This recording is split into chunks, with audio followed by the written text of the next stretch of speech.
Welcome back, everyone. Welcome to Tips and Techniques, and in this case it's techniques. We're going to show everyone how we make a basic tomato sauce. Now, why wouldn't I just buy it out of the store? You have control over what you're putting into your sauce. In a jar or can, you have no idea. Okay. So this is a great start. So we're going to start with sauteing our onions first. Why? Because onions take a little longer than garlic, and we don't want to burn our garlic, right? But the pan is nice and hot, so we can add our garlic right away. Look at that. Oh, that smells great. Garlic.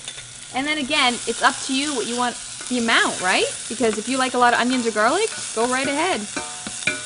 Okay. It smells so good. All right, I'm going to take this off the heat because we're going to talk about the tomatoes. Okay, so We've got chopped tomatoes, and if you like a chunky sauce, you can use chopped tomatoes. We've got plum there. And plum you crush, obviously, or you use a puree or hand blender to puree that. And we're going to make things really easy. We're going to use pureed. That's nice and simple, and there's nothing else in there. Okay, Sarah, we're going to slowly add the pureed tomatoes. There you go. Beautiful. Okay, and we're going to put it back on the heat. And this is going to be a low simmer. Okay, and I add a little bit of salt when I'm cooking. I finish it at the end because you don't want it to get too salty. So I'm going to add a little bit of salt. Woo. I'm going to add a bay leaf, or a couple of bay leaves. I like a little spice, so I'm going to kick it up a notch. We're going to put a little chili peppers in there. And one main ingredient that a lot of people seem to forget, it's not going to cook if it's this thick. We have to add water. Okay, so we've got to cook it down. So I'm going to add about 1/4 cup. And then I'm going to bring it up to a simmer. And it's going to simmer for about 15-20 minutes, and you've got a tomato sauce. Now that's fast. Add some flavor. And we're going to be searing. That's one of the techniques we're using today. And we're going to utilize this piece of beef. And see, look, it's 4 ounces. Searing, it's high heat. Now this is a non-stick pan. Just got to make sure it's nice and hot, because that's what's going to seal in the juices. It's got to be pretty high heat. So we'll wait till it heats up a little more. And you can use a little bit of olive oil, or you can use a non-stick spray if you want. It's up to you. which one do you recommend? I don't mind adding a little. It depends. It depends on how much fat I had. So, you know, if it's an evening meal, I might not add any extra fat. So in this case, I'm just going to use some non-stick spray. Okay? But first of all, while that's going to start heating up, we're going to season this. And fresh ground pepper. Oh, yum. So getting it back on the heat, and it's going to start smoking a little bit. So as soon as you see it smoking, it's ready to sear, and you want to hear that sear, right? All right. Let's see. I think it's hot enough. Yeah.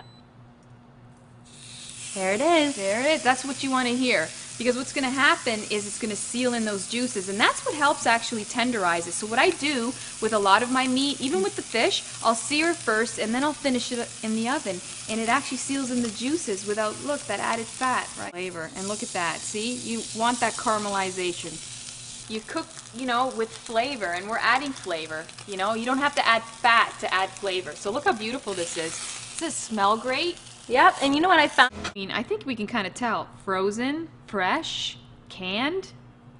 What's the difference? Nutrient value? Big difference. Why? Which one do you think this is? I think it's canned. It is. Not very green. They're supposed to look like this. This is fresh. This is fresh. We've got snap peas here. A lot of nutrients there. This happens because canned products go through a heat process, high heat. You can kind of tell because it's actually cooking in the can. It's not fresh. Then you've got a fresh product, which is a lot more nutrients, right? So you have to be careful on not over boiling it. I think people boil it too much. Fresh is great, you know, natural nutrients.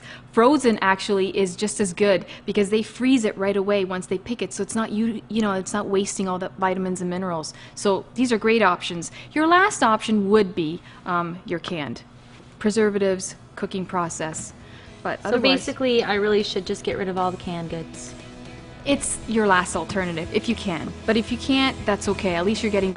Welcome back. Welcome to Tips and Techniques, and we've got another tip for you. And today it's going to be portion control.